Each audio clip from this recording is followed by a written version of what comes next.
उधर से ट्रंप ने एक इशारा किया, फोन उठाया, कहा मोदी जी क्या कर रहे हो, नरेंद्र सरेंडर, जी हजूर करके नरेंद्र मोदी जी ने ट्रंप के इशारे का पालन किया। तो पहली लड़ाई संविधान की है। पार्लियामेंट हाउस में, लोकसभा में मैंने देश से वायदा किया था कि कुछ भी हो जाए, जाति जनगणना लोकसभा और राज्यसभा में पास होगा। कांग्रेस पार्टी सरेंडर नहीं होती है। गांधी जी, जवाहरलाल नेहरू, सरदार पटेल ये सरेंडर वाले लोग नहीं है, ये सुपर पावर से लड़ने वाले लोग हैं। Post Operation Sindoor, there was a period of time where we saw that the opposition leaders and the party in power, the leaders of the ruling party, spoke in the same voice. There was a rare display of camaraderie where opposition leaders also went ahead and pushed the government's narrative. We saw enough examples of that.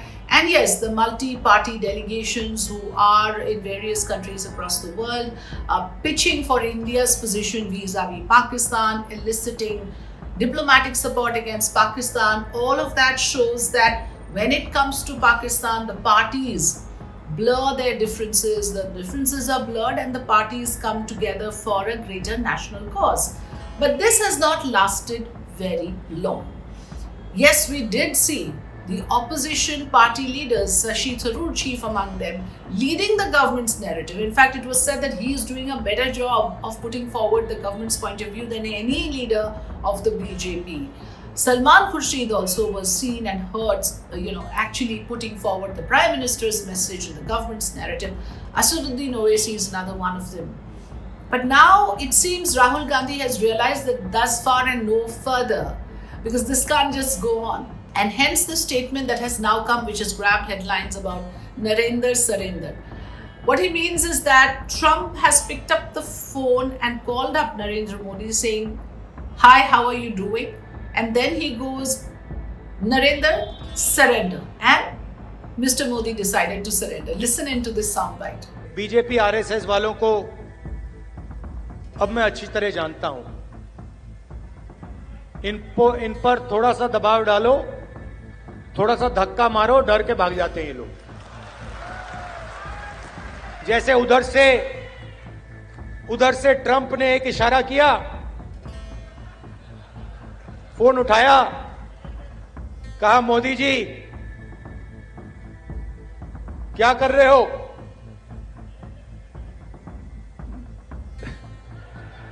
Narendra surrender, और जी हजूर करके नरेंद्र मोदी जी ने Trump के इशारे का पालन किया।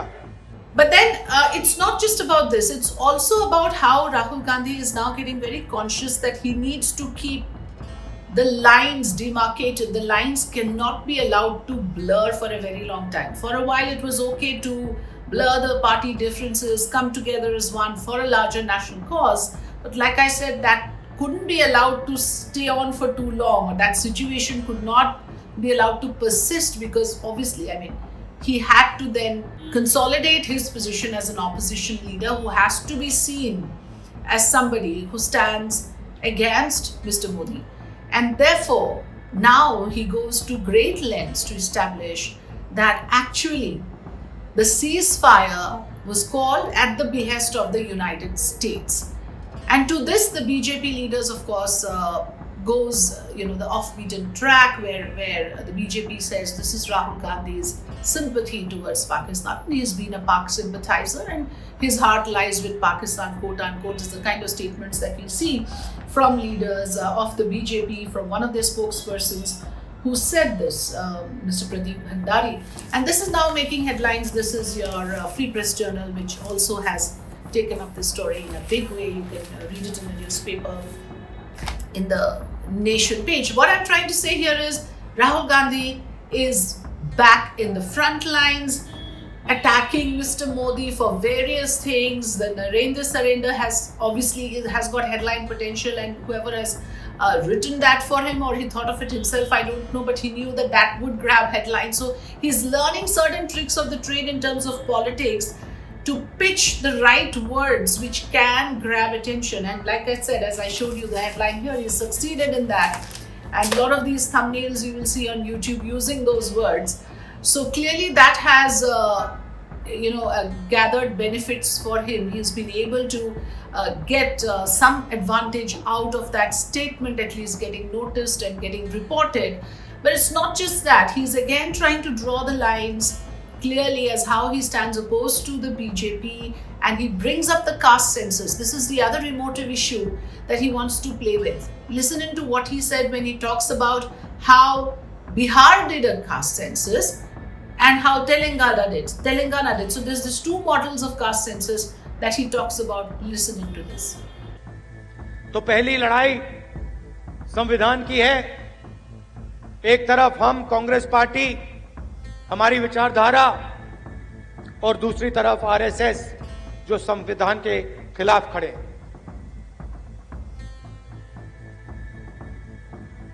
दूसरी लड़ाई सामाजिक न्याय की। जीतू ने कहा, जाति जनगणना के बारे में बोला। पार्लियामेंट हाउस में, लोकसभा में मैंने देश से वायदा किया था कि कुछ भी हो जाए, जाति जनगणना लोकसभा और राज्यसभा में पास होगा। And finally, he has not failed to draw a comparison between Nehru Gandhi family and the Indira Gandhi rule, and how Indira never bent to the foreign forces, in comparison to Mr. Modi, who has done that at the first instance. So he brings up that analogy without fail. This is what he said. दो model हैं जाति जनगणना के, एक तेलंगाना का model और दूसरा BJP का बिहार का मॉडल, और जो उनकी सोच का मॉडल है। तेलंगाना में जाति जनगणना कैसे हुआ मैं आपको बताना चाहता हूं। बिहार में बंद कमरे में सवाल चुने गए, ब्यूरोक्रेट्स ने सवाल चुने, बिना किसी से पूछे, बिना जनता से बातचीत किए, बिना दलितों से पूछे, बिना पिछड़ों से पूछे, बिना अति पिछड़ों से पूछे, बिना जनरल कास्ट से पूछे, बिना माइनॉरिटी से पूछे, बंद कमरे में 3-4 सवाल लिखे, जाति जनगणना कर दिया।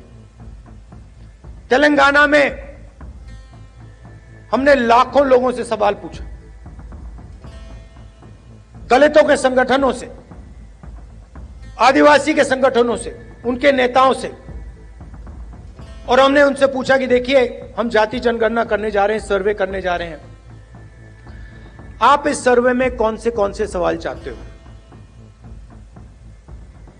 3.5 लाख लोगों ने हमारी प्रोसेस में एक साथ मिलकर सवाल निकाले,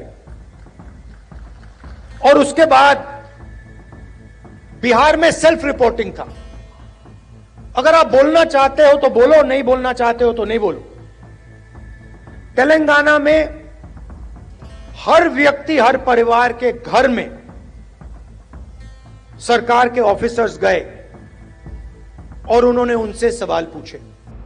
So in the final analysis, it's absolutely clear at the moment that while it may be true that many opposition leaders reached out to the ruling party to extend their support, joined hands, joined forces as it were, because it came to an issue of national integrity, it came to an issue of our sovereignty, our safety, a national issue of of our hostility with Pakistan.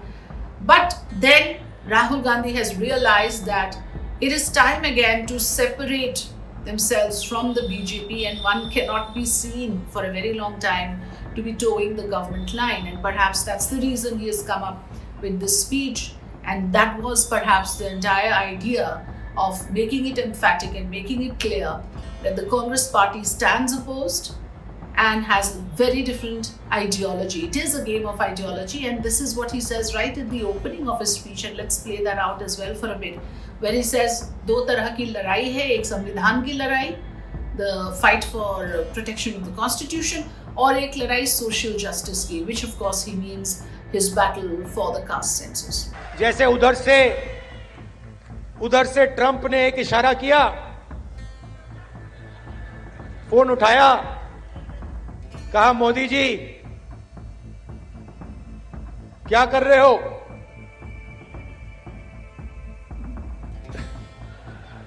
Narendra surrender, और जी हजूर करके नरेंद्र मोदी जी ने Trump के इशारे का पालन किया। आपको एक समय याद होगा जब फोन कॉल नहीं आया था, 7th फ्लीट आई थी, 71 की लड़ाई में 7th फ्लीट आई थी, हथियार आए थे, एयरक्राफ्ट कैरियर आया था। इंदिरा गांधी जी ने कहा मुझे कुछ जो करना है मैं करूंगी।